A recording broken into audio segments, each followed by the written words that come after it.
Wah, jadi benar-benar memang ada gerobak bakso di Korea itu. Ada, ya? Itu Pak. Pak bakso ya, Ada. Pak Bandi mulainya Iya. justru itu ya. Jadi awalnya itu Pak, karena keterbatasan yang saya bilang tadi, Atikar Bodo Cupet punya keinginan besar tapi nggak ada modal. Nggak punya modal. Apalagi keberadaan saya pinjam pada waktu itu karena banyak pinjaman saya juga ke teman-teman. Ketika saya masih ini ada itulah Pak. Iya, iya. Tidak bisa saya sebutkan. Itu saya malam itu cari kayu-kayu bekas Pak. Biasa orang Korea kan kalau masih lemari bagus, Di Korea itu banyak dibuang. buangin Pak ya. Bapak mungkin tahu. Tahu. Iya. Malam itu saya bawa Pak. Saya pukul, saya bongkari. Nah kebetulan saya berpengalaman di furniture itu Iya, hampir iya, 12 tahun Pak. Oh iya. Jadi iya. buangan-buangan sampah-sampah itu saya Sulap dia rakit disulap. jadi gerobak Pak. Ini menarik sekali.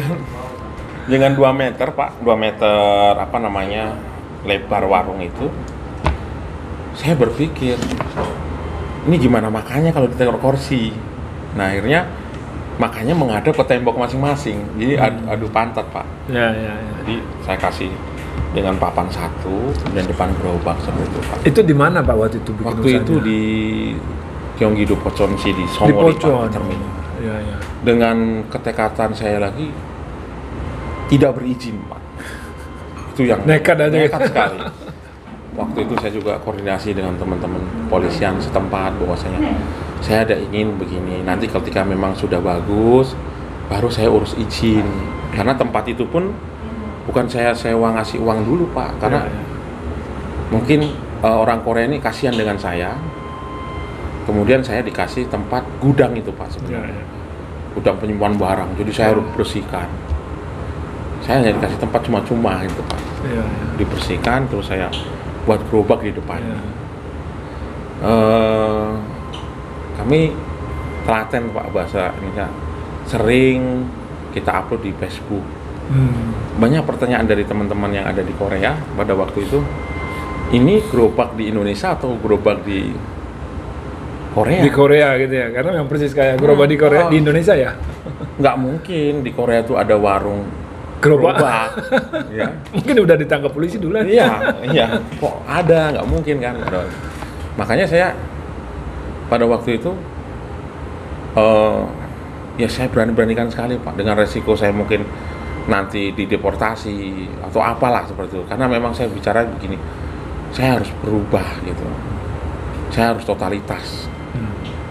Totalitas saya benar dengan ya awal orang jualan berusaha itu bisnis itu tidak secara merta Pak. Iya, iya. Saya pikir kesuksesan ada di luar sana orang-orang sukses. Tetapi kalau kita dengarkan ceritanya tidak semanis yang mereka sekarang gitu. Iya, iya, iya. Pasti mengawali hal-hal yang sangat wow luar biasa Pak. Tapi pada waktu itu Pak Bandi bekerja juga atau Saya sambi Pak dengan Nyambi ya? Nyambi ya? Jadi kalau Sabtu Minggu saya buka. Dan Oh, jadi dimulai warungnya jadi Sabtu Minggu ya? Sabtu Minggu saja Pak. Karena ada teman-teman itu kalau di Korea itu ngumpul Sabtu Minggu. Pas Sabtu saja. Minggunya ya? Sabtu Minggu Betul, saja. betul, betul, Ya, Sabtu Minggu. Nah, pada waktu itu hari Senin sampai Jumat saya kerja di pabrik, Pak. Ya, jadi setelah kerja pabrik hari Jumatnya saya harus masak segala macam. Jadi sempat juga kasihan dan nggak tega pada waktu itu Pak. Melihat teman-teman yang namanya warungnya kan kecil di musim dingin. Iya, iya. Tidak ada pemanah, jadi sambil menggigil. Ya karena memang mungkin sebelum ini saya dengan teman-teman itu seperti saudara, sehingga teman-teman berpikir untung kok warungnya sampean gitu. Iya, iya. Kalau nggak datang, Kalau nggak saya nggak akan datang gitu. Karena bagaimana orang makan dengan suasana yang dingin, bakso atau makanan dikeluarin langsung hambar. Cuma mereka datang untuk terus mensupport kegiatan saya Pak. Luar biasa. Ya, jadi teman-teman tadi udah dijelaskan Pak Bandi, itu dimulai dengan sebuah gerobak. Nanti kita dengar berapa banyak sebenarnya sampai warung yang beliau sempat miliki dan sampai sekarang ini. Dan yang poinnya adalah beliau ada tekad untuk berubah. Betul. Setelah bertahun-tahun bekerja di Korea, toh masih kok kayak gitu juga, Iya. bahkan dalam posisi terendah ya pada waktu Sangat itu, terendah terendah sekali. pada waktu itu, Iya. sehingga beliau memutuskan Sabtu Minggu pun waktunya dia memulai usaha ini. Iya, iya. Nah ini menarik sekali, suatu yang namanya gigih, harus ada kegigihan. Bukan yang biasa-biasa saja. Kalau biasa-biasa saja sebenarnya nggak capek ya. Kalau bekerja aja udah capek. Aduh, sangat capek sekali. Nah, Pak, apalagi sebenarnya. ditambah mulai Jumat malam-malam, beliau sudah mempersiapkan untuk dijual di Sabtu Minggunya. Iya. Dan untungnya karena beliau punya jaringan di sini, nah ini penting juga dalam bisnis, nggak mungkin sendiri. Betul. Nah, teman-teman beliau itu mendukung dengan membeli warung walaupun di dalam kondisi musim dingin, Dingin, ada ya. aja yang datang. Iya, datang. Soalnya tempatnya nggak ada pemanas. Bukan sangat tidak layak sekali Pak tadi kan. Waktu itu saya kasihan kadang sempat menangis kan gitu. Nah, itu berapa lama Pak dari gerobak terus tiba-tiba punya warung? Itu hampir 1 tahun Pak. Satu tahun? lebih 1 tahun. Ini 1 tahun dari gerobak bisa menjadi punya warung. Iya. Ini menarik 1 sekali. tahun. Ya, Berarti laris manis Pak. karena pada waktu itu kan gini Pak, tidak ada bakso yang besar-besar. Tidak ada bakso varitan yang ada isinya telur, ada Iya, isinya iya. ini. Di Jadi Korea dibuat macam-macam ya? hanya kecil-kecil yang Iya. kita jumpai di Asia Mart itu Oh, saja. Ada iya, baksonya hanya itu saja. Ada, iya. Jadi mungkin teman-teman itu kan baru tahu ini bakso kok gede-gede gitu. Jadi makanya teman-teman senang gitu Pak. Iya, iya. Nah, kebetulan saya juga bukan ahli bakso pada waktu Itu tahun berapa Pak?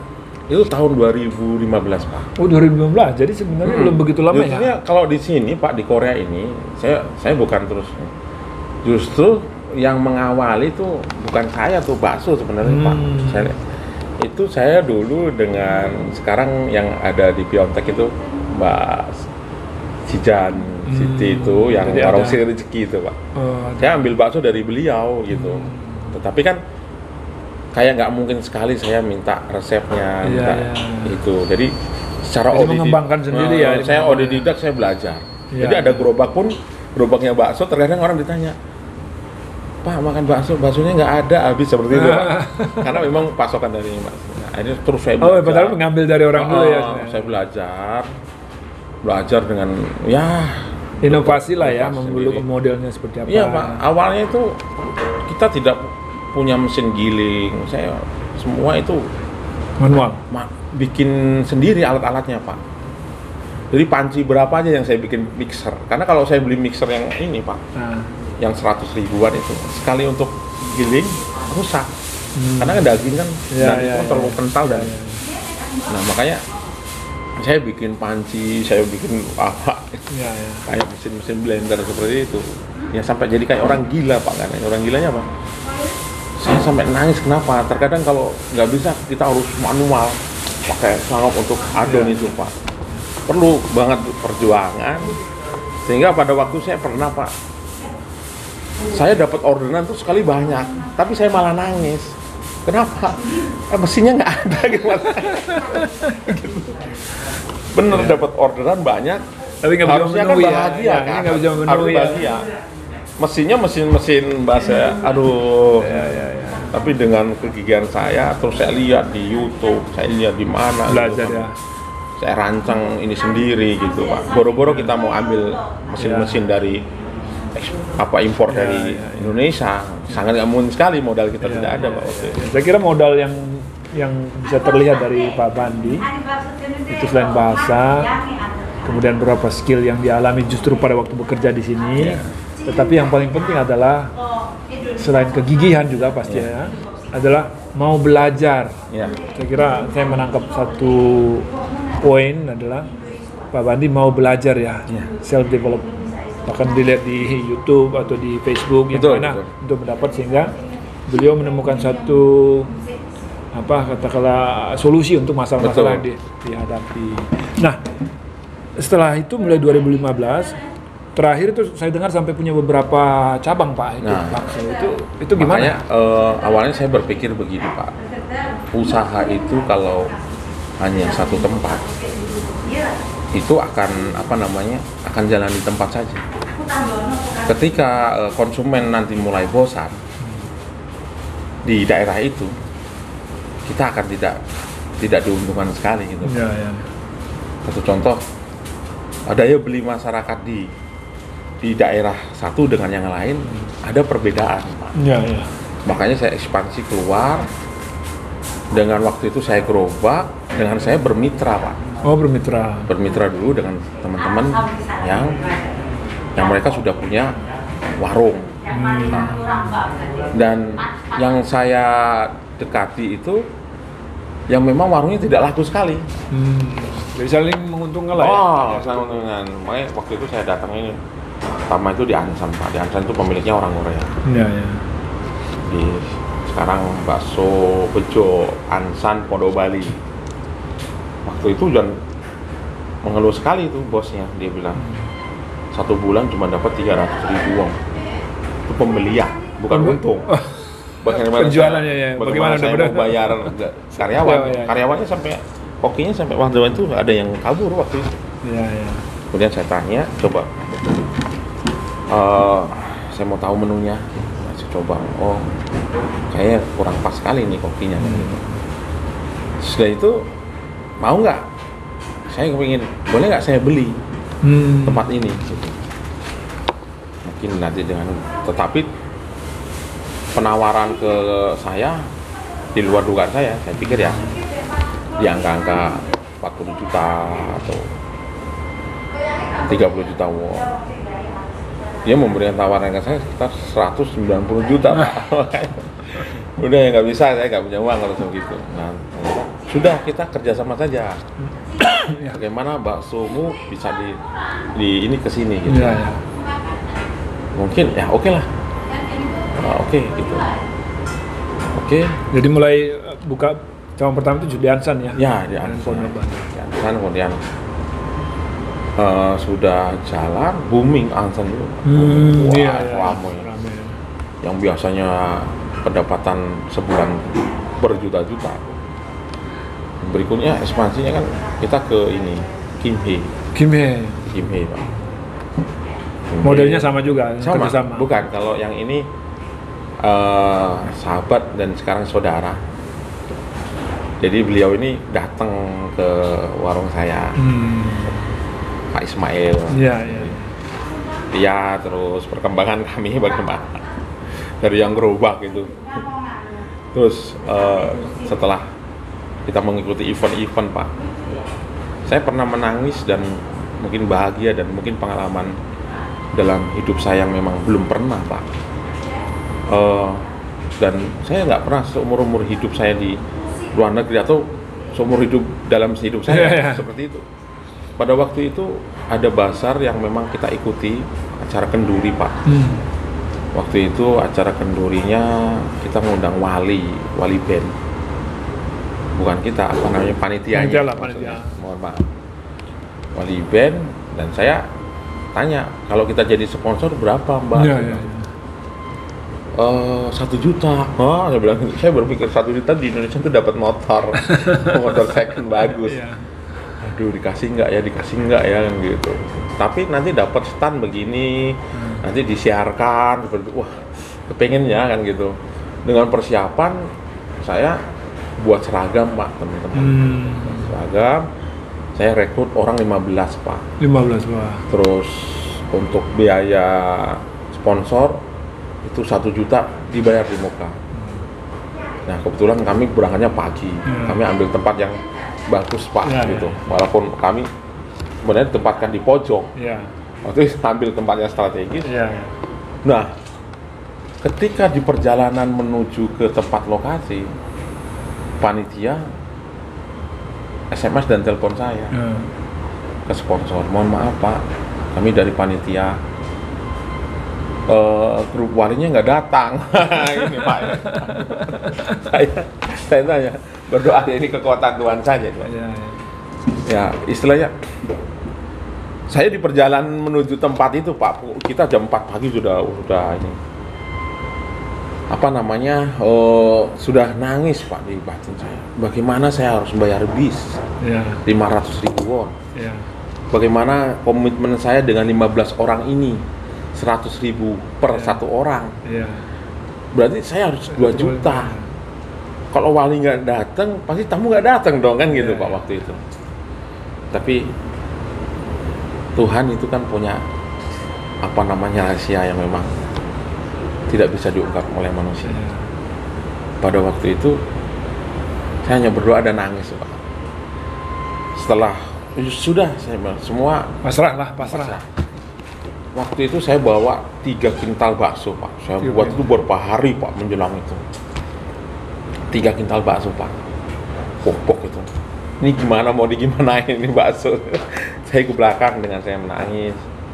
Ya Tuhan, kalau memang ini rezeki, tolong datangkanlah rezeki.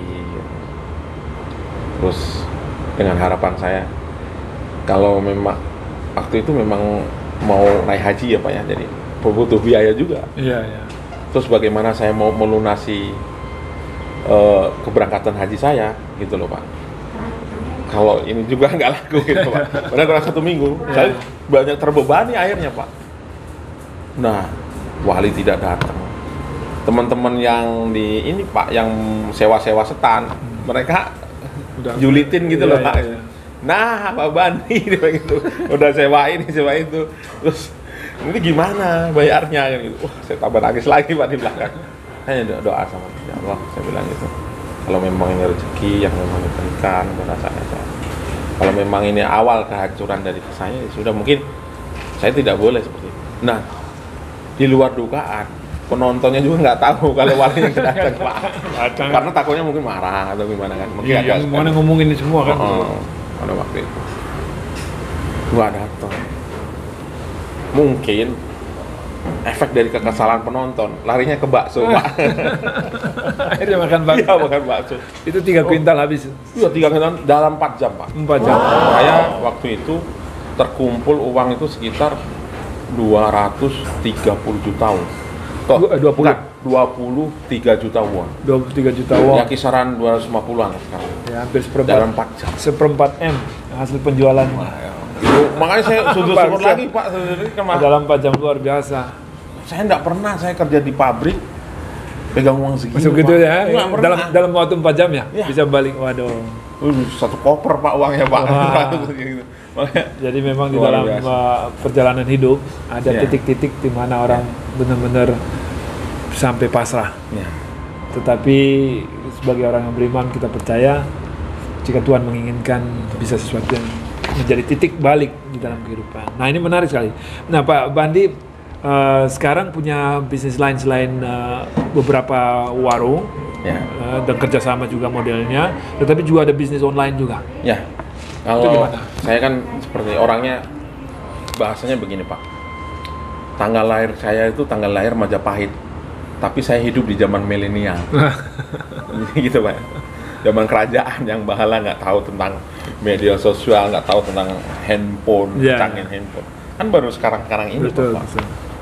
Ya di situ saya berpikir ke orang mungkin HP ini, alat handphone ini melebihi daripada orang yang disayangi.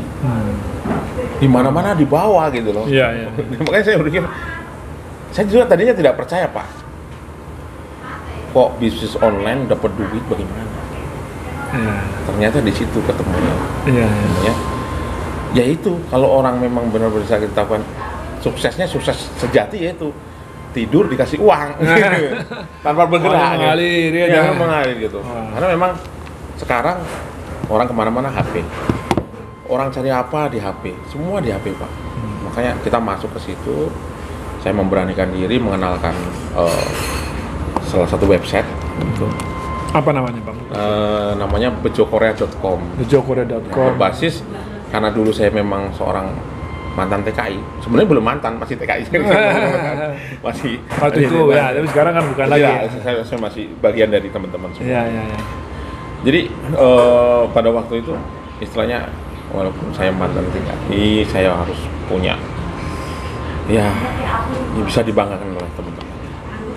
Dari seorang yang mantan ataupun dari lahir dari buruh migran, saya bisa memberi kebanggaan buat keluarga dan mungkin teman-teman yang di sini. Ada sosok-sosok juga seperti saya, bukan saya saja, sekarang juga banyak sih Pak ya, sudah muncullah baru-baru teman-teman yang berusaha. Ternyata berbisnis online ini luar biasa Pak.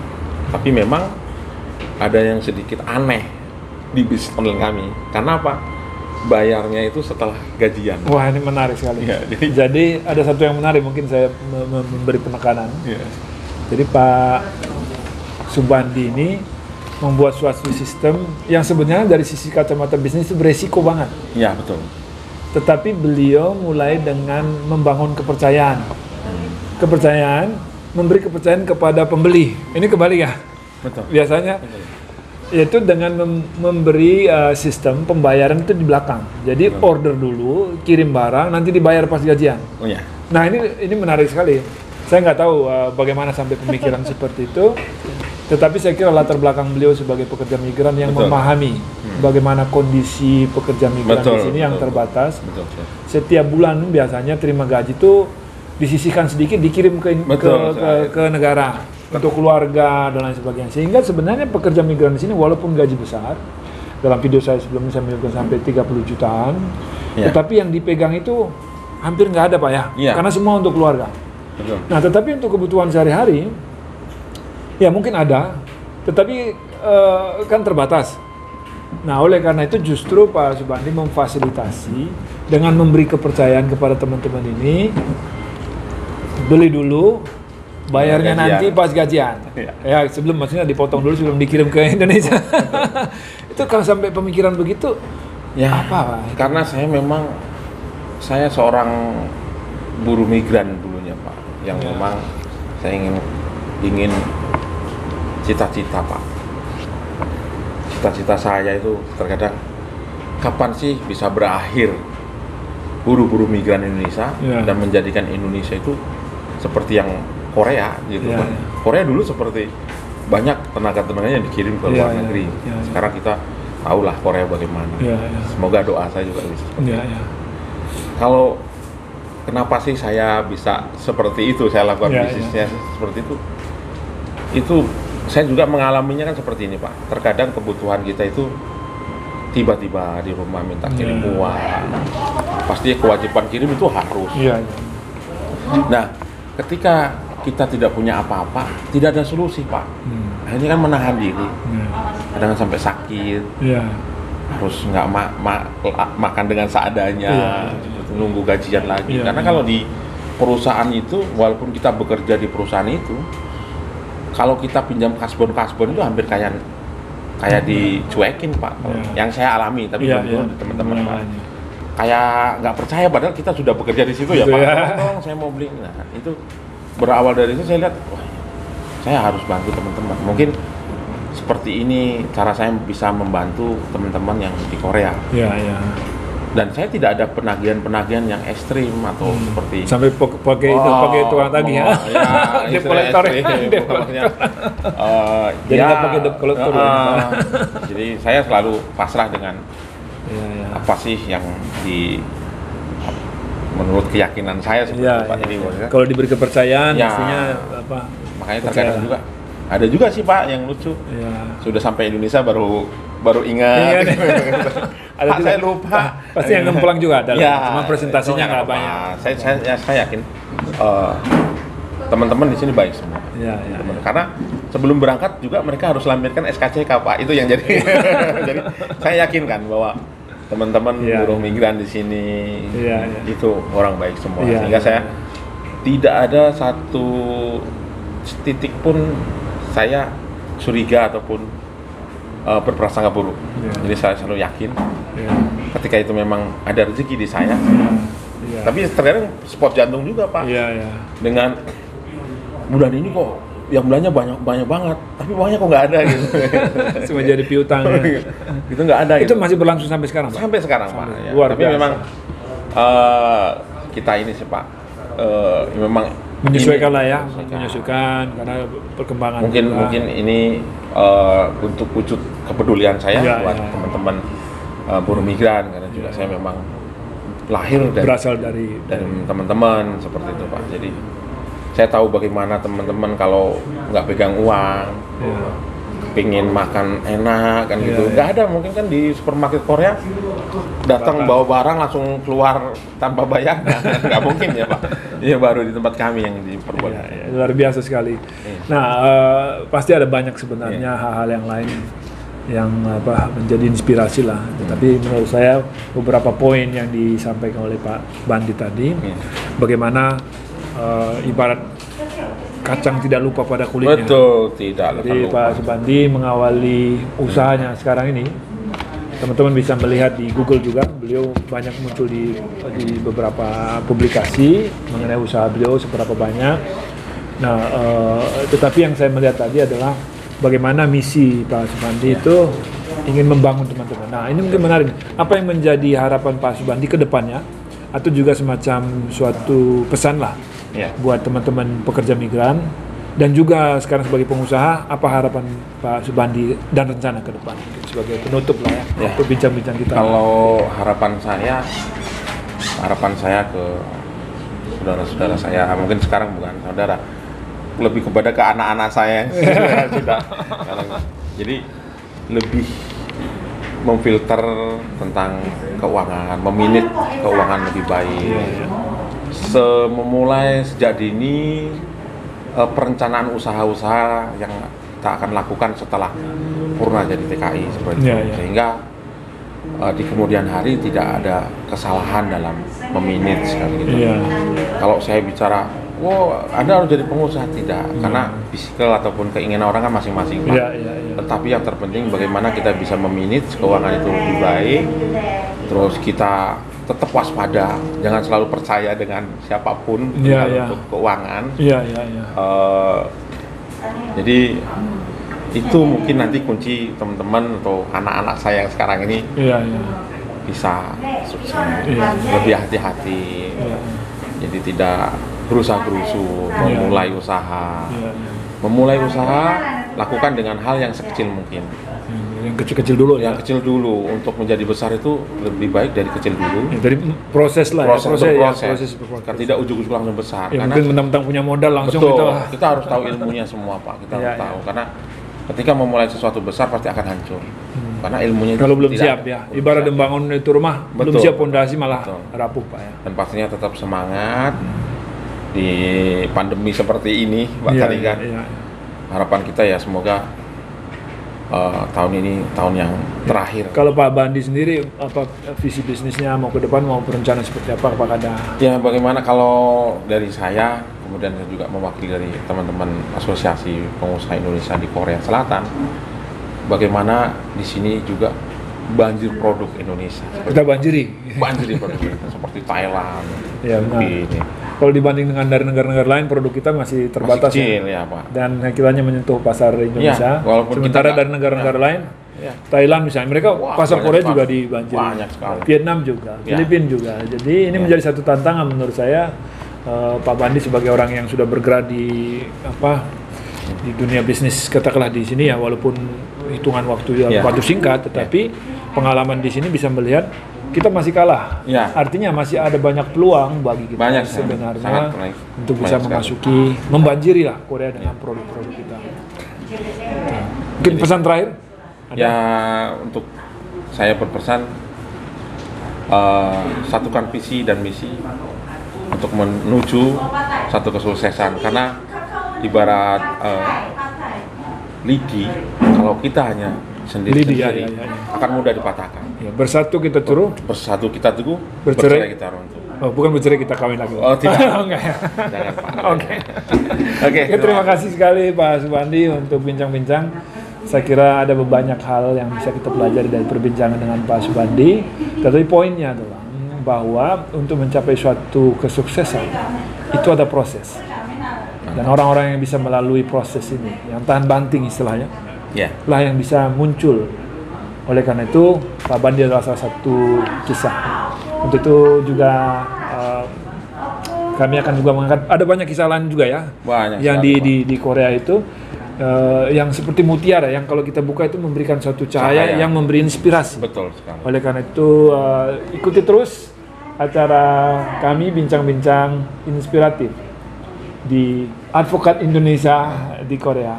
Dan jangan lupa like dan like, subscribe. share dan subscribe. Terima Thank kasih Mas.